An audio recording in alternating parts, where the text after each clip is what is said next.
ಜಿಲ್ಲೆಯ ಎಲ್ಲ ಜನತೆಗೆ ಸ್ವಾತಂತ್ರ್ಯೋತ್ಸವದ ಶುಭಾಶಯಗಳನ್ನು ತಿಳಿಸಬಯಸುತ್ತೇನೆ. ಕೋಟ್ಯಾಂತರ ಭಾರತೀಯರ 106 ವರ್ಷಗಳ ಕಾಲ ಸ್ವಾತಂತ್ರ್ಯದ ಸೂರ್ಯೋದಯಕ್ಕೆ ಕಾತರಿಸಿದ್ದು, ಅಸಂಖ್ಯಾತ ಜನರ ಹೋರಾಟ, ತ್ಯಾಗದ ಮೂಲಕ ಪಡೆದ ಸ್ವಾತಂತ್ರ್ಯದ ಹಾದಿಯನ್ನು ಸ್ಮರಿಸುವ ಮಹಾದಿನ ಇದಾಗಿದೆ. ಬ್ರಿಟಿಷರ ಆಡಳಿತವನ್ನು ಕಿತ್ತೊಗೆದ ರಾಷ್ಟ್ರಪಿತ ಮಹಾತ್ಮ ಗಾಂಧೀಜಿ, ಜವಾಹರ್ಲಾಲ್ ನೆಹರು, ಸರ್ದಾರ್ ವಲ್ಲಭಾಯ್ ಪಟೇಲ್, ಬಾಲ್ ಗಂಗಾಧರ್ ತಿಲಕ್, ರಾಣಿ ಲಕ್ಷ್ಮೀಬಾಯಿ, ಲಾಲಾ ಲಾಜಪತ್ ರಾಯ್, ಚಂದ್ರಶೇಖರ್ ಆಜಾದ್, ಸುಭಾಷ್ ಚಂದ್ರ ಬೋಸ್ ಸೇರಿದಂತೆ ಅಸಂಖ್ಯಾತ ಮಹನೀಯರು ದೇಶಕ್ಕಾಗಿ ಮಾಡಿದ ತ್ಯಾಗ, ಬಲಿದಾನ ಮತ್ತು ಅವರ ಆದರ್ಶಗಳು ನಮಗೆಲ್ಲರಿಗೂ ನಿರಂತರ ಸ್ಫೂರ್ತಿಯಾಗಿದೆ. ಇದು ಸಂಭ್ರಮದ ದಿನವಷ್ಟೇ ಅಲ್ಲ, ಆತ್ಮಾವಲೋಕನದ ದಿನವೂ ಹೌದು.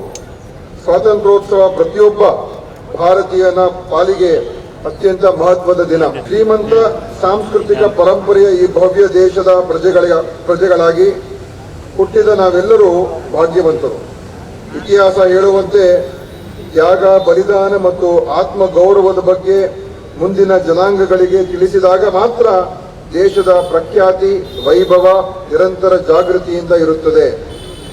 ಸ್ವಾತಂತ್ರ್ಯ ಚಳವಳಿಯ ಭವ್ಯ ಇತಿಹಾಸವನ್ನು ತಿರುಚಿದೆ. ನೈಜ ಇತಿಹಾಸವನ್ನು ನಮ್ಮ ಮತ್ತು ಮುಂದಿನ ಪೀಳಿಗೆಗೆ ನಾವು ತಿಳಿಸಬೇಕಾಗಿದೆ.